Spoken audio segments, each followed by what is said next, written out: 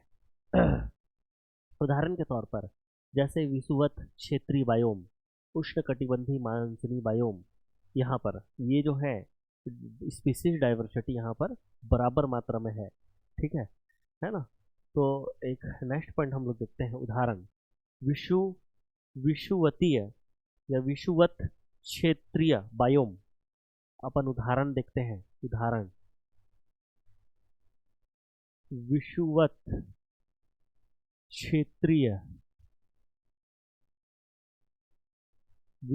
क्षेत्रीय बायोम, उष्ण कटिबंधीय मानसूनी बायोम, ठीक है, उष्ण कटिबंधीय,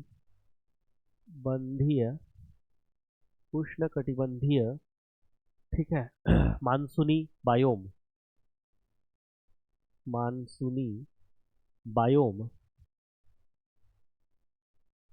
उष्ण कटिबंधीय मानसूनी बायोम, ये इसका उदाहरण है।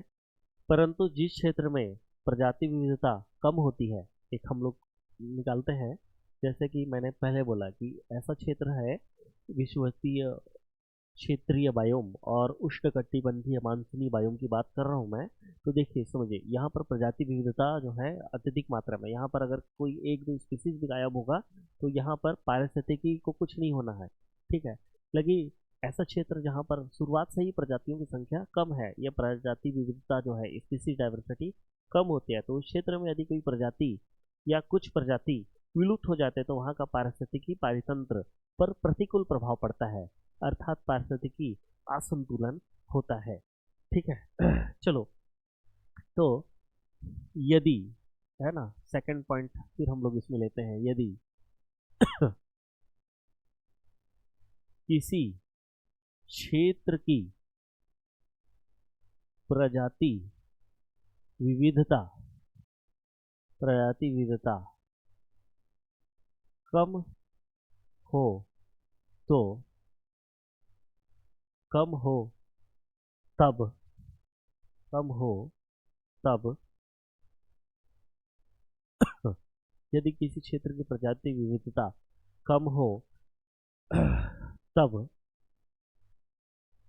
तो उस क्षेत्र में यदि कोई प्रजाति या कुछ प्रजाति विलुप्त होता है, तब यदि उस क्षेत्र में कुछ प्रजाति या कोई प्रजाति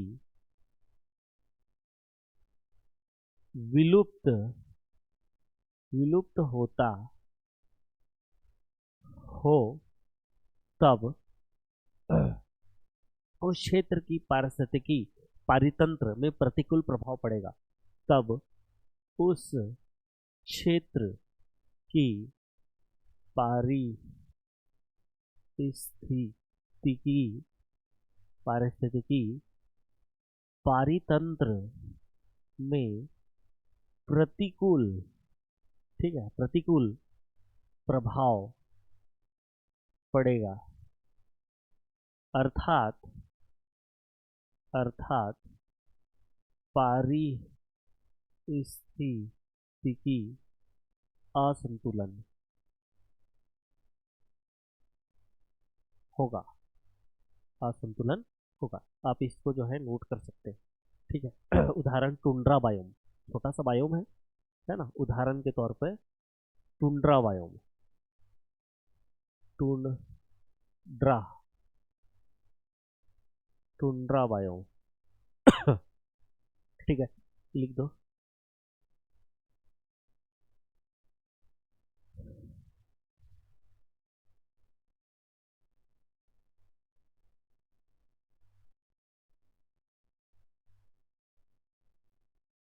ठीक है, चलिए आगे हम लोग देखें, आगे बढ़े।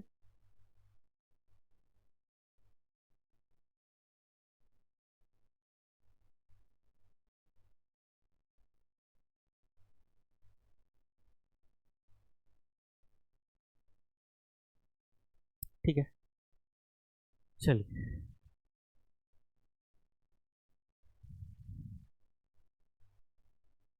आगे बढ़ो। इतना आपने लिख लिया।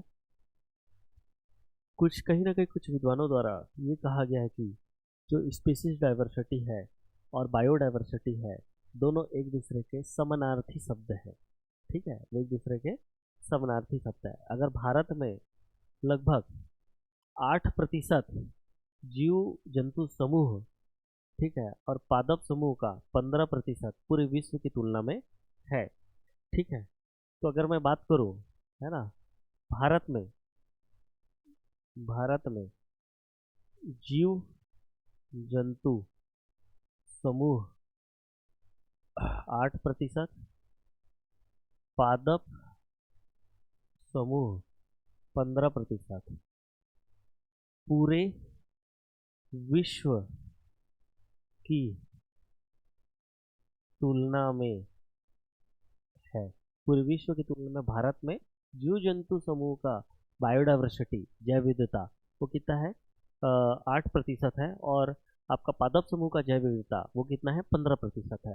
ठीक है, ये आगे जो है हम लोग पढ़ेंगे जब सारे जो है एक एक चीज़ों को देखेंगे। ठीक है।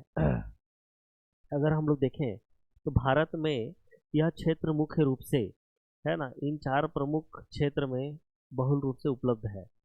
ठीक है, तो भारत में ये जैव विविधीय जो क्षेत्र है या जैव विविधता का क्षेत्र है या स्पीसीज डाइवर्सिटी के क्षेत्र जो है, प्रजाति विविधता के जो क्षेत्र हैं, है ना, वो क्या है? तो 4 प्रमुख क्षेत्र बहुल रूप से, है ना, इन 4 प्रमुख क्षेत्र में बहुल रूप से उपलब्ध है। पहला पश्चिमी घाट, ठीक है, इससे पहले मैं जिक्र कर दिया हूँ, पूर्वी हिमालय, इंडो म्यांमार या बर्मा। तीसरा है ना, सुंडालैंड, सुमात्रा, अंडमान के नाम से हम लोग इसको जानते हैं। ठीक है, तो अगर हम लोग देखें, ठीक है, भारत में चार प्रमुख क्षेत्र जहाँ जैव जैव विविधता बहुल है, जैव विविधता बहुल है, जहाँ जैव विविधता बहुल है। पहला जो है पश्चिमी घाट, पश्चिमी पश्चिमी घाट, है ना, वेस्टर्न वेस्टर्न घाट। ठीक है, सेकंड पूर्वी हिमालय, पूर्वी हिमालय। ठीक है, तीसरा इंडो म्यांमार, ठीक है, बर्मा। चौथा सुमात्रा अंडमान, ठीक है, सुंडालैंड, सुंडालैंड। ठीक है, सुमात्रा अंडमान, अंडमान। ठीक है, ये चार क्षेत्र है। ठीक है, ये चीजों को हम लोग को देखना है। ठीक है, तो सबसे पहला चीज हमने ये देख लिया। अब एनसीईआरटी में एक पॉइंट लिखा हुआ है ना, एनसीईआरटी में लिखा है कि स्पीसीज डाइवर्सिटी में एक पॉइंट क्या लिखा है, उसमें ये लिखा है एग्जाम्पल के तौर पर, जो वेस्टर्न घाट में एम्फीबियन स्पीसीज होता है वो ज़्यादा होता है, ठीक है, ईस्टर्न घाट की अपेक्षा। ठीक है, एनसीईआरटी एनसीईआरटी जो है ये एक चीज़ बोलती है कि एम्फीबियन एम्फीबियन स्पीसीज, तो एम्फीबियन स्पीसीज जो है वो आपका जो वेस्टर्न घाट होते हैं, वेस्टर्न वेस्टर्न ठीक है, वेस्टर्न घाट में ज़्यादा होती है ईस्टर्न घाट की अपेक्षा। ठीक है, एम्फीबियन स्पीसीज की बात करो तो डाइवर्सिटी वेस्टर्न घाट में ज़्यादा होती है ईस्टर्न घाट की अपेक्षा। ठीक है, वैसे भी मैंने चार जो है यहाँ पर भारत के प्रमुख क्षेत्र जहाँ पर स्पीसीज डाइवर्सिटी या डाइवर्सिटी जो है यहाँ पर ज़्यादा है। ठीक है, ये चीज़ें हम लोग यहाँ पर देख रहे हैं, है ना। चलिए, ठीक है, अब देखिए, अब नेक्स्ट देखिए क्या बोलना चाह रहा है। नेक्स्ट हम लोग देखते हैं जेनेटिक डाइवर्सिटी या जेनेटिक बायोडाइवर्सिटी, जेनेटिक विविधता। ठीक है, नेक्स्ट आगे बढ़ो, जेनेटिक डाइवर्सिटी या आनुवांशिकी विविधता, अनुवांशिकी विविधता, ये जेनेटिक बायोडाइवर्सिटी। ठीक है, वही है जेनेटिक लेवल पर अगर जो है विभिन्नता हो, ठीक है, जो प्रजाति बदलते हुए पर्यावरणीय दशाओं को अपनाकर अनुकूलित हो जाते हैं। ठीक है, मान के चलिए जो प्रजाति बदलते हुए पर्यावरणीय दशाओं को अपनाकर अनुकूलित हो जाते हैं, मतलब एक बंदे को हम लोग भेज दिए, ठीक है, मान के चलिए हम लोग एक बंदे को ला लिए, कहाँ के आदमी को ला लिए अपन, अ, जैसे कि अमेरिका का आदमी को यहाँ पे ला लिए, भेज दिए कहाँ पर, अपने आंध्र प्रदेश में। ठीक है, आंध्र प्रदेश में भेज दिए, बढ़िया गोरा चिट्टाया है बंदा, ठीक है, एक आध साल बाद उसको भेज देंगे। ठीक है, उसके देश वाले इसको नहीं पहचान पाएंगे, अरे भैया गया था तो गोरा, आया हो, वापस आया तो काला हो गया। ठीक है, बोलोगे भैया जा तुम, है ना, अफ्रीका जाओ। ठीक है, समझो बात को, मतलब ऐसा प्रजाति जिस जैसा वहाँ इन्वायरमेंट होगा वैसे ही वो क्या करेगा, वहाँ पर अडेप्टेड हो जाएगा, अनुकूलित हो जाएगा। तो जो प्रजाति बदलते हुए पर्यावरणीय दशाओं को अपनाकर अनुकूलित हो जाता है, ऐसी प्रजातियां किसी विशिष्ट क्षेत्र में विशेष या फिर कालांतर में जननी जेनेटिक बायोडाइवर्सिटी का प्रादुर्भाव करती है, या फिर वैसे ही जो है वो हो जाती है। ठीक है, तो चलो हम लोग इस बात को समझने का प्रयास करते हैं। तो जो प्रजाति पर्यावरणीय दशाओं को अपनाकर अनुकूलित हो जाते हैं। ठीक है, तो यहाँ पर लिखते हैं जो प्रजाति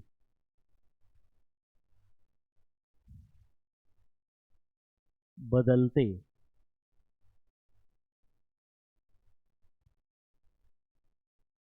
पर्यावरणीय दशाओं को अपनाकर अनुकूलित हो जाती है, अनुकूलित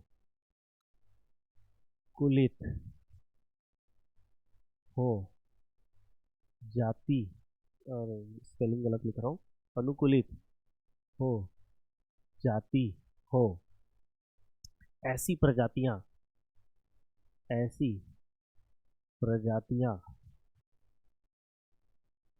ठीक है, ऐसी प्रजातियां किसी विशिष्ट क्षेत्र में कालांतर में, ठीक है, ऐसी प्रजातियां किसी विशिष्ट क्षेत्र में कालांतर में जेनेटिक डाइवर्सिटी का प्रादुर्भाव करती है, प्रादुर्भाव करती है। देखो, आपको मेंस का भी तैयारी करना है, थोड़ा लिखने का भी आदत आपको करना पड़ेगा, थोड़ा लिख लिख लिख के भी करना पड़ेगा। और वैसे भी जो चीज़ें हैं आप उसको लिख लिख के करेंगे तो ज़्यादा बेटर रहेगा, वो चीज़ें आपके लिए उतनी ही जो है वो भी। देखो, उतना मेमोराइज जो है एक बार आप पढ़ लोगे, आप सुपर कंप्यूटर का एक बार पढ़े और याद हो गया, ऐसा नहीं होता। आप उसको बार बार पढ़िए। पाँच छः जो है अपना, जो प्रीलिम्स से पहले पाँच छः कम से कम जो है आप 200 400 500 पेज की जो है रफ कॉपी लीजिए, उसमें लिख लिख के प्रयास करिए। ठीक है। तो यहाँ पर जो है हम लोग देख रहे हैं, हम यह कह सकते हैं जो प्रजाति जननिक विविधता का अत्यधिक प्रादुर्भाव करती है वह प्रजाति जैव विविधता को बढ़ाने में तथा प्राकृतिक चयन इत्यादि करने में सक्षम होती है। ठीक है। तो जो प्रजाति क्या है, जेनेटिक बायोडाइवर्सिटी का अत्यधिक उद्भव करती है, मतलब उसको ज़्यादा जो है प्रिफर करती है। ठीक है, तो वह प्रजाति जैव विविधता को बढ़ाने में तथा प्राकृतिक प्राकृतिक चयन इत्यादि करने में सक्षम होती है। तो हम कह सकते हैं, हम कह सकते हैं कि जो प्रजाति जेनेटिक डाइवर्सिटी को अत्यधिक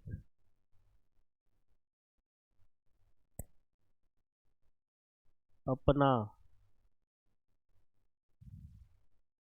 अत्यधिक अपनाकर, ठीक है, मतलब कि वो ज़्यादा से ज़्यादा जो है उस चीज़ों को यूज़ करेगा, या ज़्यादातर जो है ये जेनेटिक बायोडाइवर्सिटी करेगा।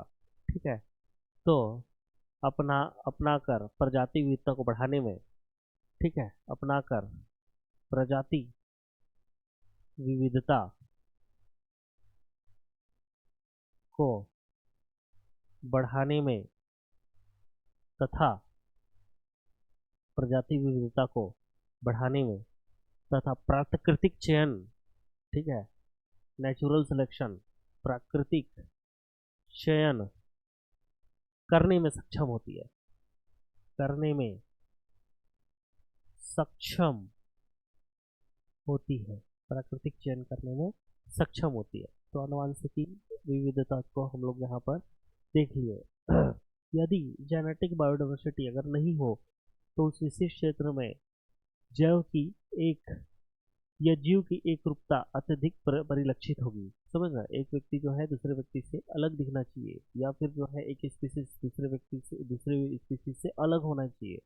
ठीक है, क्योंकि एक विशेष क्षेत्र में सब लोग एक जैसे दिखाई देंगे, तो फिर यहाँ पर डाइवर्सिटी किस तरीके से होगी, सबका जो है जेनेटिक कॉम्बिनेशन, सबका जो है जेनेटिक अनुवांशिक संयोजन, फ्रीक्वेंसी, पुनर्योजन, ठीक है, सबका अलग अलग होता है।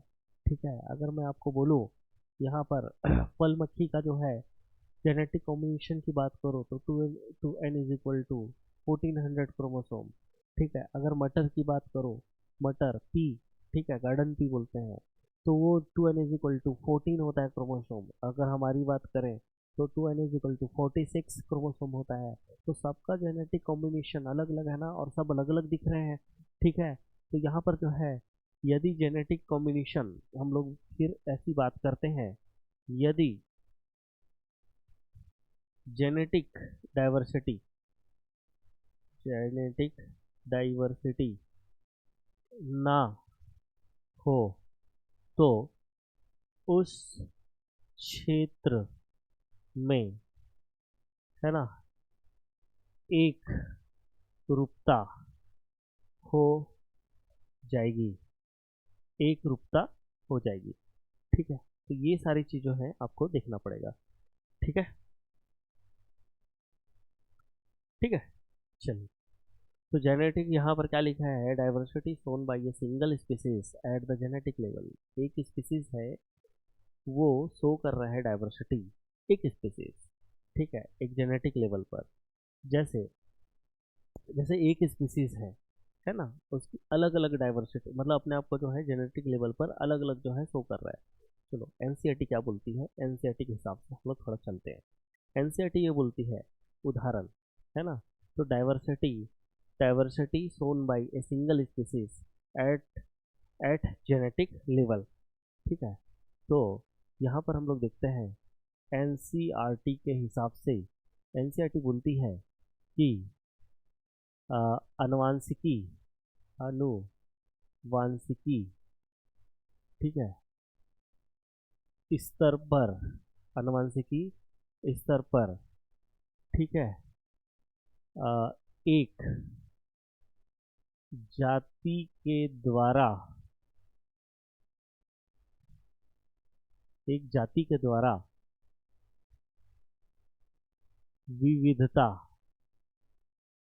एक जाति के द्वारा विविधता प्रदर्शित करना क्या कहलाता है, आपका जेनेटिक डाइवर्सिटी कहलाती है।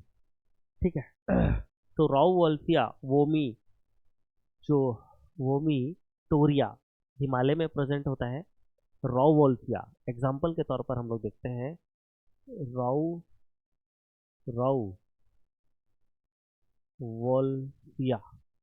राउवोल्फिया वोमिटोरिया, है ना, एग्जाम्पल है राउवोल्फिया वोमिटोरिया।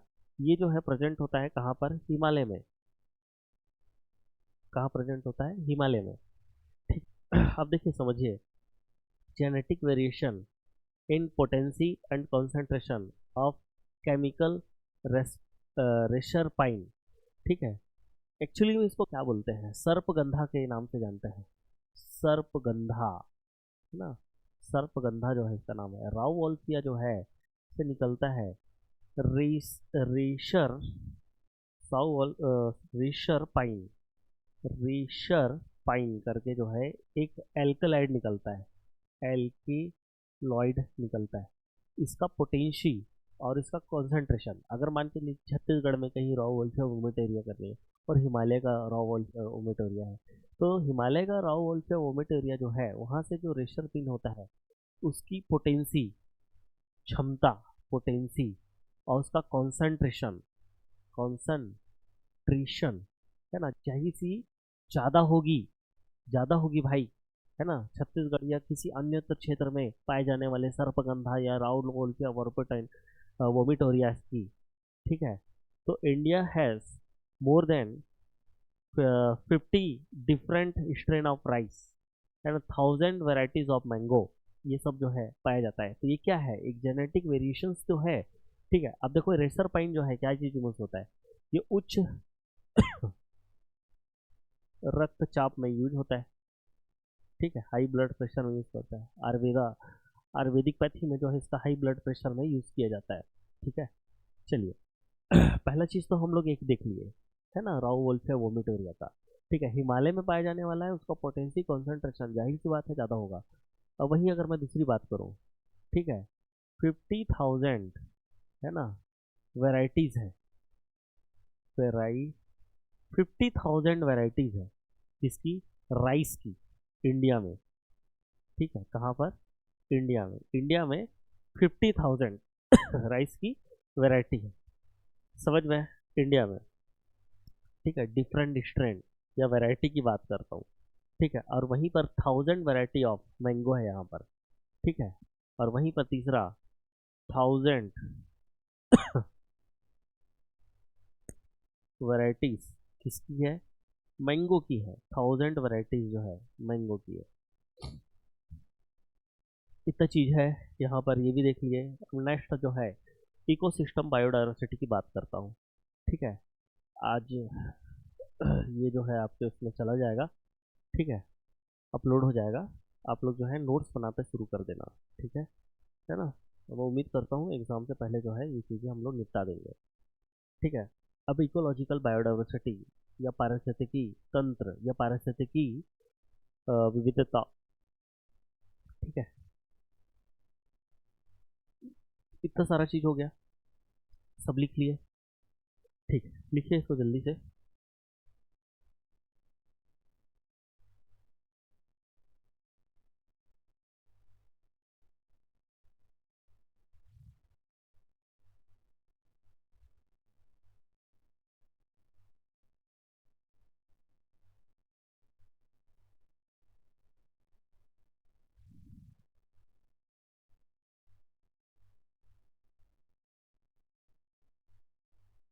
चलिए, हो गया। चलो आगे बढ़ता हूँ मैं, है ना? मैं इसलिए टेक्स्ट बुक बता रहा हूँ क्योंकि हम लोग को ये चीज़ें कंप्लीट करनी है। ठीक है, तीसरा पारिस्थितिकी, पारिस्थितिकी विविधता। ठीक है, पारिस्थितिकी विविधता। अगर इकोसिस्टम लेवल पर क्या हो रहा है यहाँ पर? डाइवर्सिटी हो रहा है। इकोसिस्टम लेवल पर डाइवर्सिटी हो रहा है तो उसको इकोसिस्टम डाइवर्सिटी या पारिस्थितिकी विविधता के नाम से जानेंगे। ठीक है, चलो। यहाँ पर जो है जलवायु के विभिन्न कारकों के कारण और उसके अंतर से दो विभिन्न क्षेत्रों में। ठीक है, दो विभिन्न क्षेत्र में। ठीक है, एक ऐसा क्षेत्र बनाए, एक ये क्षेत्र बनाए और ये क्षेत्र बनाए। ठीक है, ये विषुवतीय क्षेत्र है, विषुवत क्षेत्र है, विषुवत क्षेत्र है। ठीक है, ये अन्यतर कोई भी क्षेत्र है। तो विषुवत क्षेत्र का जलवायु जो है अलग रहेगा। तो जलवायु के विभिन्न कारकों के कारण। ठीक है, तो जलवायु के विभिन्न कारकों के कारण और उसके अंतर से दो विभिन्न क्षेत्रों में या अत्यधिक क्षेत्रों में विभिन्न प्रकार के पादप समूह, जीव जंतु समूह का प्रादुर्भाव पारिस्थितिकी तंत्र विविधता का निर्माण करता है। ठीक है, तो देखो, विषुवत क्षेत्रीय बायोम जो है यहाँ पर क्या है? जलवायु अलग होगा। और जस्ट यहाँ पर कोई भी एक्स वाई जेड टुंड्रा कर लेते हैं, उष्णकटिबंधीय कर लेते हैं। ठीक है, तो यहाँ पर हम लोग जो है जलवायु में अंतर होगा तो पादप समूह में भी अंतर होगा। जाहिर सी बात है, अगर मैं मान के चलो एक ऐसा क्षेत्र लेते हैं, है ना, जो कैसा है, बहुत शीतोष्ण क्षेत्र है। मतलब वहाँ पर 12 महीना जो है कैसे रहेगी आपका? 0 डिग्री सेंटीग्रेड रहेगा या उससे नीचे रहेगा। ठीक है, बर्फीले क्षेत्र है, शीतोष्ण क्षेत्र है बोल सकते हैं। और एक क्षेत्र हम लोग भूमध्य क्षेत्र पर जो उष्णकटिबंधीय क्षेत्र है उसकी बात करते हैं। तो जाहिर सी बात है, उष्णकटिबंधीय क्षेत्र पर जो है जो सूर्य की किरणें हैं 90 डिग्री पर पड़ती है। और वहीं अगर मैं बात करूँ शीतोष्ण क्षेत्र पे, क्षेत्र वायु में बात करूँ, तो वहाँ जो है सूर्य की किरणें आपकी 30 डिग्री से भी नीचे एंगल पे जो है पड़ती है। तो जाहिर सी बात है कि वहाँ के, अगर उष्णकटिबंधीय क्षेत्र के पादप समूह की बात करूं और शीतोष्ण क्षेत्र के पादप समूह की बात करूं, तो शीतोष्ण क्षेत्र में जो जो आपका सूर्य की प्रकाश है ना, सनलाइट है, वो कम मिल रहा है। इसलिए जाहिर सी बात है वहाँ पर फोटोसिंथेसिस कम होगा। वहाँ पर फोटोसिंथेसिस से एनर्जी नहीं बन पाएगी। ठीक है, वो खाना नहीं बना पाएगा। ठीक है, और वही अगर मैं बात करूँ तो उष्णकटिबंधीय क्षेत्र के पादप समूह में फोटोसिंथेसिस जो है बराबर होगी। ठीक है, ज़्यादा मात्रा में होगी किसकी तुलना में? शीतोष्ण क्षेत्रफल की तुलना में, इस क्षेत्र की तुलना में। ठीक है, तो अगर मैं बात करूँ तो वाष्पोत्सर्जन भी जो है सबसे ज़्यादा कहाँ पे होगा, ये जो है किस क्षेत्र में, उष्णकटिबंधीय क्षेत्र में। शीतोष्ण क्षेत्र में वाष्पोत्सर्जन भी बहुत कम होगा, क्योंकि वाष्पोत्सर्जन जितना ज़्यादा होगा उतना जो है निर्जलीकरण या डिहाइड्रेशन में जाने की संभावना है, स्ट्रेस में जाने की संभावना है, किसके, पादप की। ठीक है। अच्छा, वहाँ पर अगर मैं बात करूँ तो जो है छोटे छोटे आपके शीतोष्ण क्षेत्र में छोटे छोटे अपने जो भी पत्तियां रहेगी, उस पत्तियों के ऊपर जो है कैसा रहेगा, मोम की परत रहेगी, ताकि वाष्पोत्सर्जन कम मात्रा में हो। ठीक है। पत्तियां जो है थोड़ी बड़ी लेवल की होगी, ये या फिर छोटे लेवल की होगी। छोटे लेवल के होने से क्या होगी, जितना सरफेस एरिया कम होगा उतना वाष्पोत्सर्जन कम होगा। ठीक है, छोटी होगी। ठीक है, बड़ी बोल दिया था मैंने। ठीक है। तो कुछ क्षेत्र है, कुछ चित्र है, इसको हम लोग देख लेते हैं।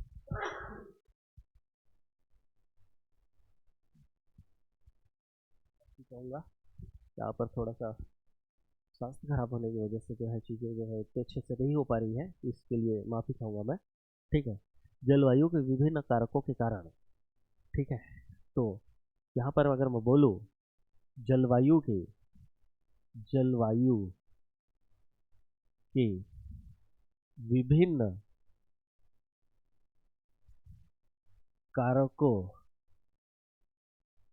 के कारण, जलवायु के विभिन्न कारकों के कारण, ठीक है, जो भी वहाँ पर कारक है, गर्मी है, ठंडी है, यही चीज़ें को उदाहरण देकर बता दिया। और उसके अंतर से, जलवायु अंतर से, एक में गर्मी एक में ठंडी है, और उसके अंतर से विभिन्न क्षेत्रों में, ठीक है, और और जलवायु के अंतर से दो दो विभिन्न क्षेत्र या अत्यधिक क्षेत्रों में, अत्यधिक क्षेत्रों में, ठीक है, अत्यधिक क्षेत्रों में, ठीक है, विभिन्न प्रकार के पादप समूह, जीव जंतु समूह का प्रादुर्भाव। ठीक है। ठीक है। तो क्षेत्र में जो विभिन्न प्रकार के, ठीक है, क्षेत्र में विभिन्न प्रकार के, विभिन्न प्रकार के पादप पादप समूह, विभिन्न प्रकार के पादप समूह एवं जीव जंतु, जीव जंतु समूह का प्रादुर्भाव। ठीक है। क्या चीज का, पारिस्थितिकी, पारिस्थ पारिस्थितिकी तंत्र विविधता का निर्माण करती है, का निर्माण करती का निर्माण करती है। ठीक है। एक तो हमने देख लिया। ठीक है। यहाँ पर अगर मैं लिखूं, यहाँ पर जलवायु में अंतर, जलवायु में अंतर पादप समूह में अंतर हो जाएगा, जलवायु बदल जाएगा, पादप समूह यहाँ का बदल जाएगा। गर्मी गर्मी वाले क्षेत्र में पादप समूह अलग रहेगा, ठंडी वाले क्षेत्र में पादप समूह जो है अलग रहेगा। ठीक है। ठीक है। फिर कुछ चीज़ों को हम लोग देखते हैं, यहाँ पर अल्फा बायोडाइवर्सिटी, बीटा बायोडाइवर्सिटी, ये सब चीज़ें जो है मेंशन करनी पड़ेगी, क्योंकि यहाँ पर पूछा जाता है। ठीक है। चलिए, अगर मैं बात करूँ इंडिया में, ठीक है, इंडिया में बात करूँ जैसे मरुस्थलीय, ठीक है, मरुस्थलीय इकोसिस्टम, मरुस्थलीय पारिस्थिति पारितंत्र, ठीक है ना, रेन फॉरेस्ट, चेरापूंजी वाला एरिया, मैंग्रोव, आपका पश्चिम बंगाल वाला एरिया, सुंदरवन की बात करो, कोरल रीफ, ठीक है, समुद्री तट। तो उदाहरण के तौर पर, है ना, भारत में, ठीक है, भारत में ऐसे कौन से क्षेत्र हैं, ऐसा मरुस्थलीय, ठीक है, क्षेत्र, ठीक है, वर्षा, रेन फॉरेस्ट, वर्षा वन, ठीक है। मैनग्रोव, मैनग्रोव वन, जैसे सुंदर वन का है, ठीक है। जैसे समुद्र के तट पर है, इसको कोरल रीफ, है ना, कोरल रीफ ऐसा बोलते हैं, क्षेत्र के नाम से हम लोग जानते हैं। वेटलैंड, वेटलैंड जो है ना, वेटलैंड बोलते हैं, वेटलैंड, आर्द्र भूमि, आर्द्र भूमि, ठीक है। ये आर्द्र भूमि बहुत इंपॉर्टेंट है। ये कितने आर्द्र भूमि है अभी हम लोग देखेंगे।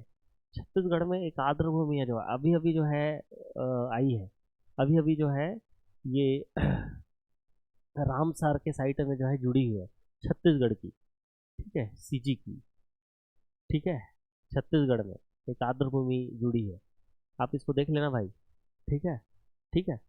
पूछा जा सकता है करंट में, ठीक है, छत्तीसगढ़ के करंट अफेयर में ये पूछा जा सकता है, ठीक है। करंट अफेयर्स में पूछा जा सकता है, छत्तीसगढ़ में अभी 2025 में ही जुड़ा है, 2025 में क्वेश्चन पूछा जा सकता है, या आने वाले सत्र में पूछा जा सकता है, ठीक है। तो ये इस तरीके से ये होगा, ठीक है। चलिए, ये यार कितना हो गया।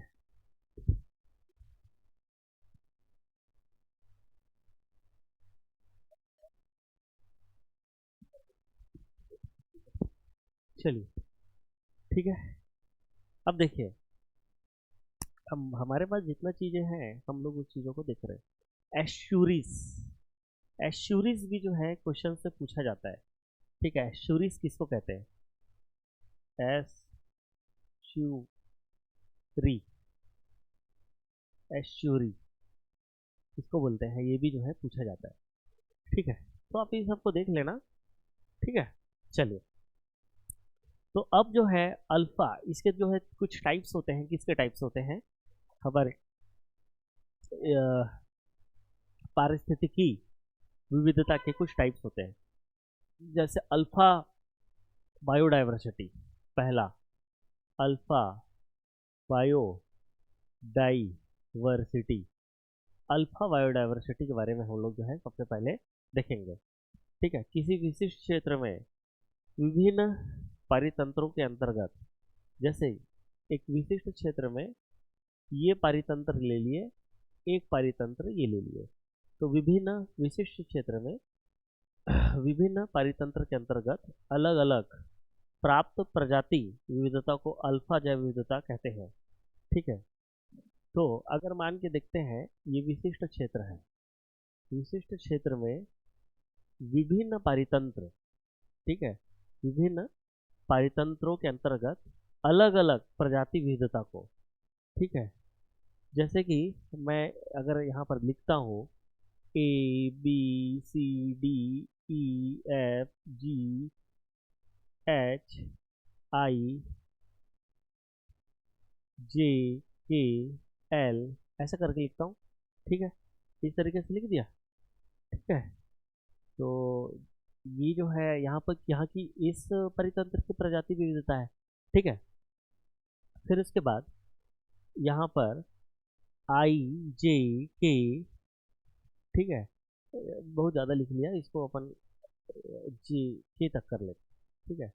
फिर यहाँ पर मैं लिख दिया आई जे के, ठीक है ना, L M N O P, ठीक है, L M N O P, ये इस प्रजाति की विविधता है, मतलब इस परितंत्र की प्रजाति की विविधता है, ठीक है। तो इसको हम लोग क्या बोलेंगे, तो देखो, किसी विशिष्ट क्षेत्र में विभिन्न पारितंत्र के अंतर्गत उपस्थित प्रजाति विविधता को ही हम लोग क्या कहेंगे, अल्फा बायोडाइवर्सिटी या अल्फा जैव विविधता कहेंगे।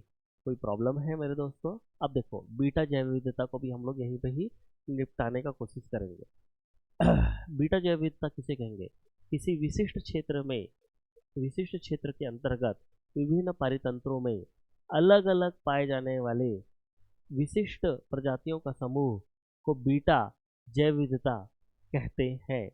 देखो अल्फा वाला हम लोग समझ में आया। अल्फा क्या बोले कि विशिष्ट क्षेत्र में विभिन्न पारितंत्रों के अंतर्गत पाए जाने वाले या प्राप्त अलग अलग, देखो ये अलग है एबीसीडी, यहाँ पर आई J K L M N है ना, ये सब जो है अलग है। तो एक चीज हम लोग देखो, मतलब L M N O P जो है ये अलग अलग है। तो प्राप्त प्रजाति विविधता को अल्फा जैव विविधता कहते हैं। और वहीं अगर मैं बात करूं बीटा जैव विविधता की बात करूं, तो किसी विशिष्ट क्षेत्र में के अंतर्गत विभिन्न पारितंत्रों में विभिन्न क्षेत्र के अंतर्गत विभिन्न पारितंत्रों में मौजूद है ना विशिष्ट प्रजातियों का समूह, पाए जाने वाली विशिष्ट प्रजातियों का समूह, ठीक है, या विविधता बीटा जैव विविधता कहलाता है। ठीक है, बीटा जैव विविधता कहलाता है। विशिष्ट प्रजातियों का समूह में अलग अलग पाए जाने वाले विशिष्ट प्रजातियों का समूह को बीटा जैव विविधता कहते हैं। देखो अब देखो देखो बीटा जैव विविधता की बात करता हूँ। तो बीटा जैव विविधता क्या है? बीटा जैव विविधता, बीटा जैव विविधता हम लोग कहते हैं। बीटा जैव विविधता हम लोग इसको कहेंगे विशिष्ट क्षेत्र के अंतर्गत पाए जाने वाले विभिन्न पारितंत्रों में पाए जाने वाले विशिष्ट, ठीक है, विशिष्ट जैसे आई जे के, ठीक है, यहाँ पर भी देखो आई जे के, ये विशिष्ट क्षेत्र सॉरी विशिष्ट प्रजाति है। ठीक है, विशिष्ट प्रजातियों के समूह, ठीक है, विशिष्ट प्रजातियों के समूह को बीटा जैव विविधता कहते हैं। ठीक है, ये विशिष्ट प्रजातियों का समूह क्या कहलाता है? बीटा जैव विविधता कहलाता है। एक ये हो गया, ठीक है।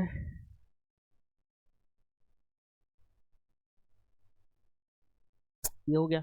सेकंड देखो अल्फा जैव सॉरी अल्फा हो गया। गामा जैव विविधता की बात करता हूँ, किसकी बात करता हूँ? गामा जैव विविधता। गामा जैव गामा जैव विविधता बोलते हैं हम लोग इसको। तो इसमें तीसरी चीज है, मैं इसको लिखा नहीं रहा हूँ लेकिन एक चीज बता रहा हूँ। विशिष्ट क्षेत्र में सभी पारितंत्र, पारितंत्र है सभी पारितंत्र के अंतर्गत पाए जाने वाले, मतलब सभी पारितंत्र के अंतर्गत पाए जाने वाले कुल प्रजातियों, कुल प्रजाति, सभी पारितंत्र के अंदर पाए जाने वाले कुल प्रजाति विविधता अल्फा जैव विविधता कहलाता है। कुल प्रजाति विविधता को हम लोग क्या बोलते हैं? अल्फा जैव विविधता कहते हैं। ठीक है यार, यहाँ तक समझ में आया? अल्फा बायोडायवर्सिटी को समझिए, विशिष्ट क्षेत्र में विभिन्न पारितंत्र के अंतर्गत पाए जाने वाले, है ना, पाए जाने वाले या अंतर्गत अलग अलग प्राप्त प्रजाति विविधता, है ना, अलग अलग प्रजाति विविधता को हम लोग क्या बोलते हैं? अल्फा जैव विविधता कहते हैं। ठीक है, बीटा जैव विविधता मतलब कि मतलब विशिष्ट क्षेत्र के अंतर्गत विभिन्न पारितंत्र में पाए जाने वाले विशिष्ट प्रजाति समूह को हम लोग क्या बोलते हैं? विशिष्ट प्रजाति समूह को हम लोग क्या बोलते हैं? बीटा जैव विविधता कहते हैं। गामा जैव विविधता मतलब विशिष्ट क्षेत्र के अंतर्गत संपूर्ण पारितंत्र या फिर जो है के अंतर्गत पाए जाने वाले सभी पारितंत्र में पाए जाने वाले कुल प्रजाति विविधता को हम लोग जो है क्या बोलते हैं? गामा जैव विविधता कहते हैं। कोई दिक्कत है यहाँ तक का? नहीं, ये पॉइंट भी था इसलिए हम लोग इसको यहाँ पर देखेंगे। जैव विविधता का मापन जो है हम लोग कैसे करते हैं, नेक्स्ट पॉइंट में हम लोग देखने का प्रयास करते हैं। ठीक है, चलिए देखें।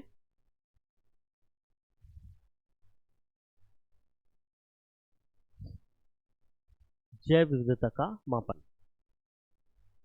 नेक्स्ट पॉइंट है।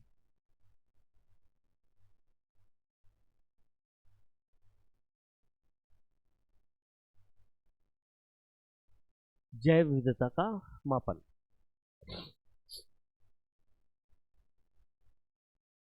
तो जैव विविधता के मापन में अल्फा बायोडायवर्सिटी हम लोग सबसे पहले देखते हैं। तो अल्फा जैव विविधता किसी विशिष्ट क्षेत्र में समृद्ध है। ठीक है, तो उस क्षेत्र में पारिस्थितिकी संतुलन एवं समृद्धि अच्छी होगी। ठीक है, मतलब कि जो भी पारितंत्र है, ठीक है, तो वहाँ पर क्या होगा, अल्फा बायोडायवर्सिटी अगर ज़्यादा अच्छा है, अगर वहाँ ठीक है, सुगम है, समृद्ध है, तो वहाँ पर उस क्षेत्र की पारिस्थितिकी संतुलन एवं समृद्धि अच्छी होगी। पारिस्थितिकी संतुलन एवं समृद्धि कैसी होगी, अच्छी होगी। ठीक है। तो वही वाली बात है कि जितने भी वहाँ पर जीव मौजूद हैं, जो प्रजातियां मौजूद हैं, ठीक है, उसको ही तो हम लोग क्या बोलते हैं, अल्फा बायोडायवर्सिटी बोलते हैं। ठीक है। अब देखिए, तो मापन कैसे करते हैं। पहला चीज है अल्फा जैव विविधता से। अल्फा जैव विविधता से मापन करेंगे। यदि किसी क्षेत्र की जैव विविधता जो होती है, ठीक है, मतलब कि अल्फा बायोडायवर्सिटी अगर किसी क्षेत्र में समृद्ध है, अगर ये किसी क्षेत्र में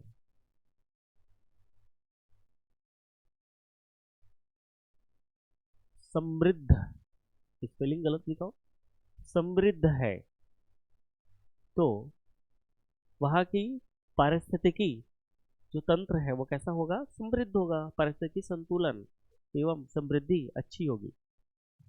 तो उस उस क्षेत्र की उस क्षेत्र की पारिस्थितिकी पारिस्थितिकी संतुलन एवं समृद्धि समृद्धि अच्छी होगी। समृद्धि अच्छी होगी। ठीक है। क्षेत्र में समृद्ध है, अल्फा जैव विविधता अगर किसी क्षेत्र में समृद्ध है, तो उस क्षेत्र की पारिस्थितिकी संतुलन एवं समृद्धि अच्छी होगी। इससे हम लोग जैव विविधता का मापन करते हैं। ठीक है। बायोडायवर्सिटी, बीटा बायोडायवर्सिटी की बात करता हूँ। बीटा जैव विविधता,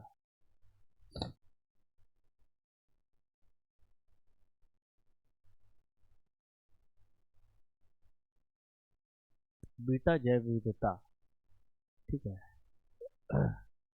स्पेलिंग इधर उधर होगा, थोड़ा देख लेना भैया। किसी पारितंत्र या क्षेत्र के अंतर्गत किसी पारितंत्र,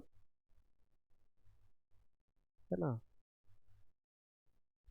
ठीक है, ये क्षेत्र को हम लोग जो है पारितंत्र लिखो तो ज़्यादा सही है, पारितंत्र। ठीक है। ये पारितंत्र में अगर अल्फा जैव विविधता अगर अच्छी है, तो पारिस्थितिकी संतुलन और समृद्धि वो भी अच्छी रहेगी। ठीक है। पहली बात। दूसरी बात, किसी पारितंत्र या क्षेत्र के अंतर्गत, ठीक है, विशिष्ट प्रजाति या देशज प्रजाति, है ना, या वह प्रजाति जो अन्य पारितंत्र में न हो, जिसे हम एंडेमिक स्पीसीज भी कहते हैं, वही विशिष्ट प्रजाति। तो किसी परितंत्र या क्षेत्र के अंतर्गत विशिष्ट प्रजाति, देशज प्रजाति, युवा प्रजाति किसी परितंत्र में ना हो, जिसे हम एंडेमिक स्पीसीज भी कहते हैं, इनकी संख्या अधिक हो, तो उस विशिष्ट क्षेत्र के लिए या उस विशिष्ट परितंत्र के लिए ये लाभदायक है, परंतु वैश्विक पारिस्थितिकी के स्तर पर यह प्रतिकूल या हानिकारक है, क्योंकि जलवायु परिवर्तन के दौरान ऐसी प्रजाति जैव विविधता अत्यधिक सुभेद्य है, अर्थात कम कालांतर में ये विलुप्त होने के कगार पर होगी या विलुप्त हो जाएगी। ठीक है। तो इस चीजों को हम लोग देखते हैं कि अगर किसी परितंत्र, ठीक है, किसी पारितंत्र पारितंत्र में, ठीक है, बीटा जैव विविधता, परितंत्र में बीटा जैव विविधता अधिक हो, ऐसे लिख सकते हैं, किसी पारितंत्र में अधिक हो, तो उस पारितंत्र में मौजूद विशिष्ट प्रजाति, देशज प्रजाति या फिर एंडेमिक स्पीसीज, ठीक है, अधिक संख्या में है, तो विशिष्ट क्षेत्र के लिए या या उस विशिष्ट परितंत्र के लिए लाभदायक है। ठीक है। तो किसी परितंत्र में बीटा जैव विविधता किसी परितंत्र में अधिक हो, तो परितंत्र में अधिक हो, तो ठीक है, तो उस पारितंत्र के अंतर्गत मौजूद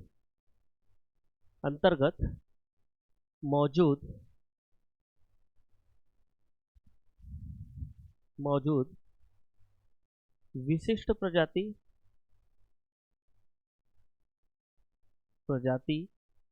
या देशज प्रजाति या एंडेमिक प्रजाति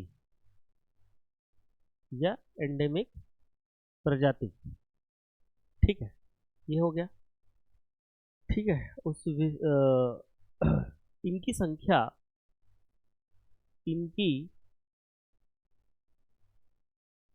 संख्या अत्यधिक हो तो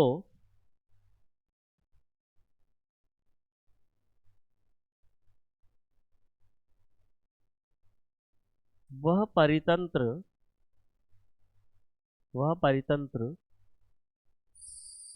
समृद्ध होगी। ठीक है, ये बीटा डायवर्सिटी की बात है।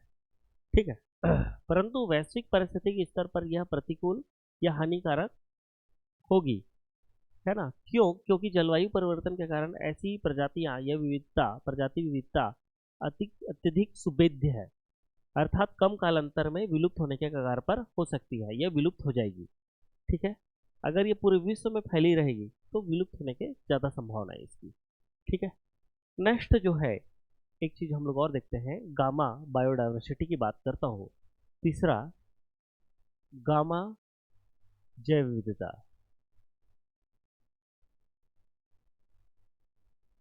ठीक है, गामा जैव विविधता, इसमें भी हम लोग देख लेते हैं क्या बोल रहा है। ठीक है, तो गामा जैव विविधता में ये भी जो है इस चीज़ों को कर लेगा। ठीक है, जैव विविधता के जो एलिमेंट क्या क्या हो सकते हैं। ठीक है, तो जैव विविधता के एलिमेंट, ठीक है, जैव विविधता के तत्व, जैव विविधता के तत्व क्या क्या हो सकते हैं। वही पहला चीज अल्फा जैव विविधता, है ना, या फिर इसको हम लोग क्या बोल सकते हैं, सॉरी अपन अनुवांशिकी विविधता। सेकंड, अनुवांशिक विविधता। सेकंड क्या हो सकती है? प्रजाति विविधता, ये तत्व है प्रजाति विविधता। ठीक है, पारिस्थितिकी विविधता। चौथा, कालांतर विविधता। तो ये इसके तत्व है। ठीक है, नेक्स्ट टॉपिक हम लोग देखेंगे बायोडायवर्सिटी हॉट स्पॉट के बारे में हम लोग बात करेंगे। ठीक है, बायोडायवर्सिटी हॉट स्पॉट।